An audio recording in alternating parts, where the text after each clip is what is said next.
morning, Internet. So I've recently been delving into the world of sci-fi and fantasy, which is a great world, but it's also kind of a giant cesspool full of monkey feet. You see, I usually lean on realistic fiction when I'm writing, YA to be specific, so fantasy kind of gave me some kind of culture shock. The entire concept of writing and world building in particular just kind of fell apart into a giant unraveled piece of Tokyo Ghoul openings. So I thought I would do an episode of Trash Course Writing on it. Roll intro!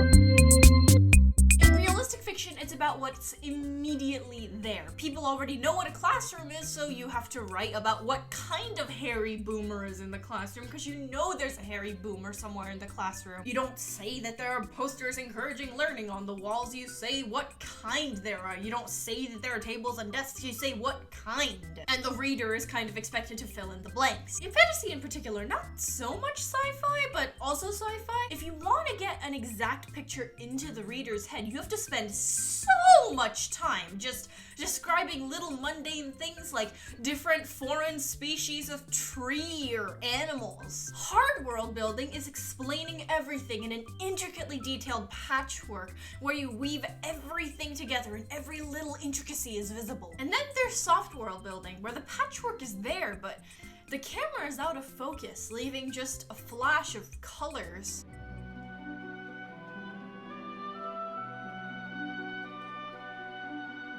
Before we talk about Star Wars and Studio Ghibli, I want to talk about Hayao Miyazaki's counterpart when it comes to world building. I think J.R.R. Tolkien is a master of hard world building. The Rings books perfectly encapsulate every single thing around them. The characters are a vehicle to just kind of explore the world around them. I mean, the Rings books are so intricately crafted that C.G.P. Gray can make a detailed video about the power hierarchy in that world and never ever run into any issues, unlike, say, with Harry Potter. Hard world building puts a little bit more focus onto the world itself, not so much the characters. The characters oftentimes are more or less vehicles to explore the world. Tolkien veers off from the story like every other goddamn page. He spends paragraphs talking about things that aren't even related to the characters, just going off about Ents and elven castles and things like that. Here's another example of hard world building that people don't generally tend to think about. Star Wars.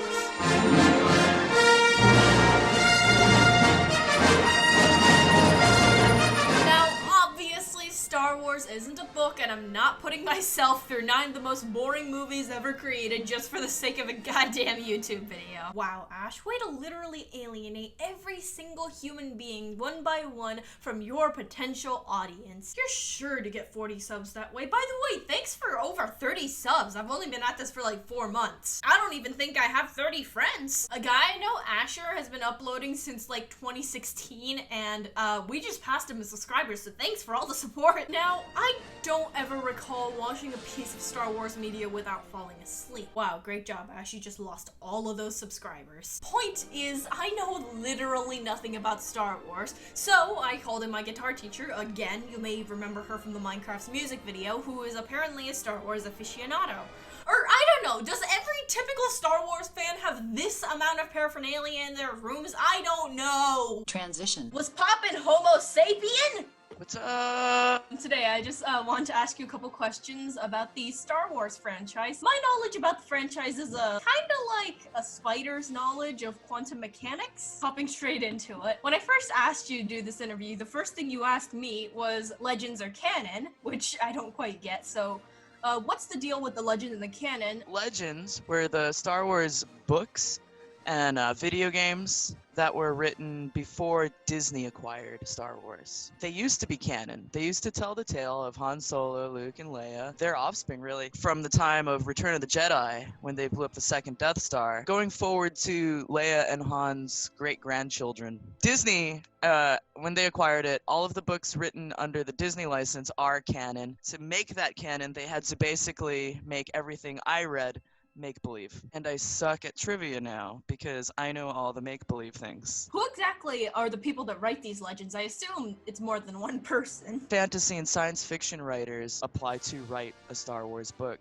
and they would be given general facts about planets and life forms. Kevin J. Anderson is one of the more famous writers. Timothy Zahn is a big one. Throughout the Star Wars series, since it is so long, excluding Legends of course, the Star Wars have characters that remain constantly prominent throughout the series. Inorganic creatures, like my droid back here. R2-D2 and 3PO, they make it from the beginning all the way to the end. These are the droids. So 3PO, who, spoiler alert, was built by Darth Vader as a child, and R2-D2. Could you tell us in detail about some of the keyword main settings throughout the series? Definitely. And so through the entire series, Khorasan, more in the prequels, sorry, episodes 1, 2, and 3, Khorasan plays a really central role. It's the government hub. It's also a very thriving metropolis. That's where the Galactic Senate meets. That's also where the Jedi Council meets. Think of them as like the church, and the Senate is the Senate.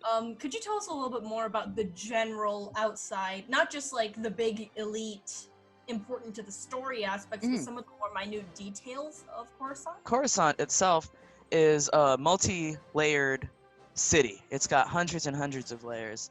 Like where Tokyo has like, 3. You can like hang out on like the 3rd level, go around the city through bridges and walkways. But now like multiply that, put that on steroids, that's what Coruscant is. And the elite, the wealthy, they're the ones who live at the very top. They get the best views. They have very open space. And as you go down towards the lower levels, you'll find things like troglodytes hanging out in the lower levels, not able to see the light. And I still didn't look that word up. Sound like a vegetable to me. Eat your troglodytes. Luke Skywalker himself, right? Kind of the hero, protagonist of the entire Skywalker saga, episodes 1 through 9. He was from the desert planet of Tatooine. He and his family were moisture farmers. This is also where Anakin, his dad, grows up as a slave. Tatooine is a desert planet with 2 suns. So it's very hot, very dry, and moisture needs to be farmed. But also Jabba the Hutt. One of the big Hutts are the big slug guys.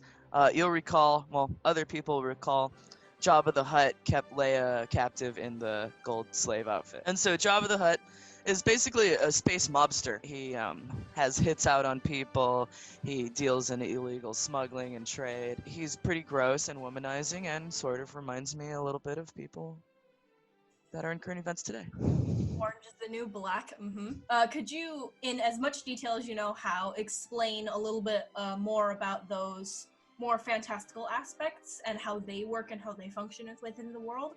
100%. So Star Wars is probably up there with Star Trek for being one of the most fleshed out worlds. For instance, I have a book here on just the cross sections of the vehicles from only episode 1. Hard world building is about creating an intricate story where you're injecting the vision of the author or filmmaker into the reader's brain. They give you tons of loose threads, but over time, all those loose threads get tied up, and it's super satisfying. Unless it's not. Cries and Ray's parents. A friend of mine told me to tell you that joke. I don't even know what it means. But let's talk about the other end of the spectrum for a minute. What if, instead of tying up loose ends, what if you use loose ends as a framework? Well, let's talk about Studio Ghibli.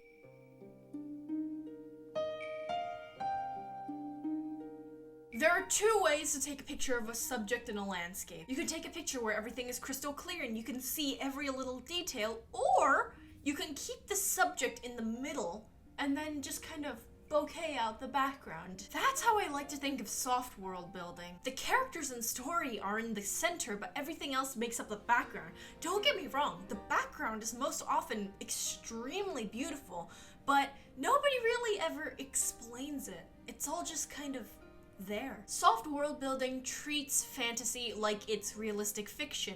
It just kind of expects the reader to make sense of a nonsensical world, and so we do through speculation. I know people always talk about how Harry Potter is a good example of soft world building, Personally, I think Harry Potter was just kind of an attempt at hard world building gone haywire, so in a roundabout way, I guess it technically is soft world building. I just don't think J.K. Rowling's that smart. I am on a mission to offend every fan base in the world. What is wrong with me? Instead of further attacking the Potter fan base, I'm gonna talk about Studio Ghibli. There's no way I can offend people about Studio Ghibli, right?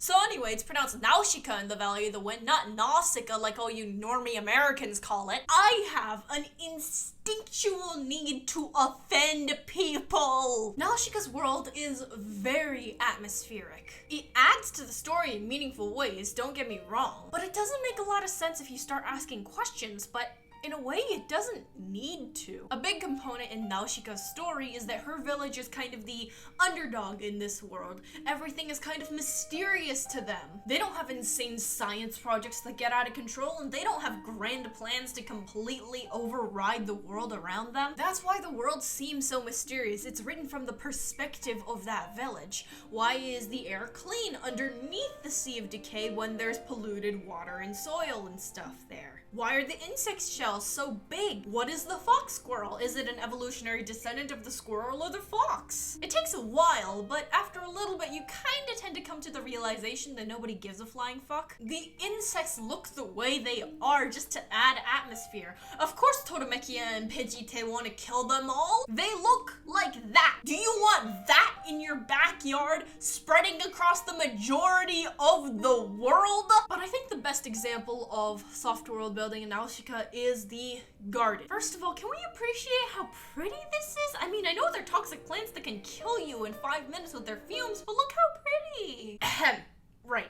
Focus. The story is told from the perspective of a group of people that have little to absolutely zero power in the world in which they reside. They know very little, so the world around them can seem a little bit incomprehensible in a way. The story isn't being told from the author's perspective. It's being told from the character's perspective in film. So it's natural for it to all be wondrous and strange and new, but also kind of creepy. Well, I mean, it is a dark fantasy post-apocalypse. Speaking of perspective, a lot of us tend to think that's a thing exclusive to books, but it's not. Case in point, the train scene from Spirited Away. If Miyazaki was gonna take a more Tolkien-esque approach, he would draw all the people in great detail, have enormous backgrounds spreading across everywhere. He would have the other characters on the train talking about their regular day, giving the viewer more and more information about the world around Chihiro and Kaonashi. Instead, the train scene is mired in symbolism and minimalism. All the people look the same. Everything outside is the same. The world around them is not the point. The point in this scene is Chihiro. She's awkward and doesn't know what to do at first when the conductor asks for her tickets. She shifts around and just kind of stares at the viewer. Again, perspective. The world around her is not the point. The world is a vehicle to tell her story. It's also apparent that Chihiro is basically the only one that ever really talks in this scene. Everything else just kind of fades into the background. It's a new world for her. She's not just surrounded by strangers, she's surrounded by strangeness. Miyazaki tries to avoid long soliloquies explaining the why of it all, because why is such a subjective question that the viewer will ultimately come up with a more interesting answer in their own heads. It's actually a concept used most often in horror movies, because whatever your mind can conjure up is the scariest thing for you, because everybody has different fears and all that. But it's also really good when it comes to creating a sense of wonder. Information dumps have to be 100% essential.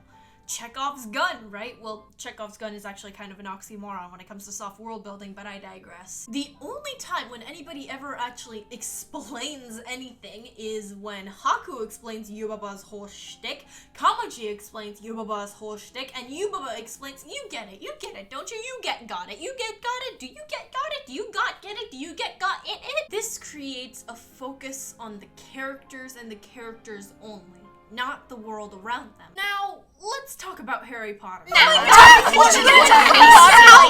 Since the dawn of time, people have made so many jokes about how the wizarding world doesn't actually work if you think about it. Everyone either works for the ministry or maybe for the bank, and either way they're working for the government because apparently working a shop isn't societally acceptable.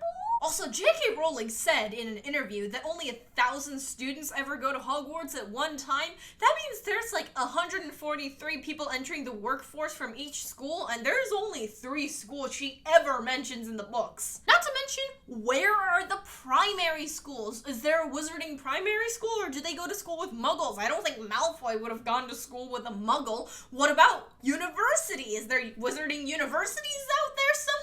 Is Azkaban the only prison in the entire world over there? Because it seems pretty cruel to just send petty criminals to Azkaban. Much crueler than whatever the fuck Voldemort went up to that week. Oh, and here's the biggest one. What the fuck is the technology in the Harry Potter world? It's like a bunch of Indian TikTokers endorsing Vox Media so they can donate $69 for PewDiePie's run at President of the United States! But then it kind of starts to fade. Personally, I don't think the Harry Potter books are good on a technical level, but I like them nonetheless. If Order of the Phoenix wasn't so goddamn long, I would probably finish the series in like 7 days. The mystery is there to create a sense of wonder. What happens to Neville after he graduates? Beats me. What the hell's up with the chocolate frog carts?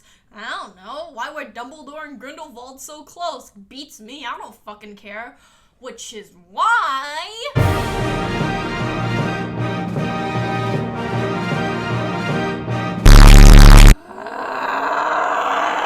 J.K. Rowling's tweets, aside from being extremely pandering, are her attempt at turning soft world building into hard world building. But the problem is you can't really transition from one to the other. Imagine if Tolkien or the people running the Star Wars franchise tried to throw logic out the window in exchange for atmosphere. People would start asking questions because the story isn't built for atmosphere in the first place. If you try to turn soft world building into hard world building, the world isn't made to function on its own. It's gonna start looking like an amalgamous creation that you can find on the DIY subreddit.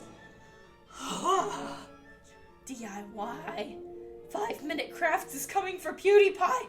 Help! Help! Defeat CoComelon and defeat 5-minute crafts too! In my personal experience, when it comes to fantasy and sci-fi, hard world building is much easier. No competition, no nothing. It's much easier. I'm not saying that it's inferior in any way, shape, or form. A complete puzzle is satisfying. Soft world building is hard, particularly in literature, because it's hard to describe something purely visually. You can't really say that somebody's hands are pruny without saying, oh, maybe they went on a swim. It's hard to say someone's tanned without saying that maybe they like to go to the beach a lot, maybe they play a lot of sports, maybe they can't afford sunscreen, maybe they work in construction, something like that. It's hard to describe the fairy without saying what its magic does. It's hard to describe the flower without saying what kind of insects it attracts, why it attracts those kinds of insects, why it's so rare or so common, what do people like to do with it. It takes a lot of self-control not to define everything around you. We as humans have an innate fear of the unknown, so we want to explain everything. We don't want to leave gaps. But the product, if you do leave gaps, can be insanely gratifying. It's just kind of like going down a Dorian scale.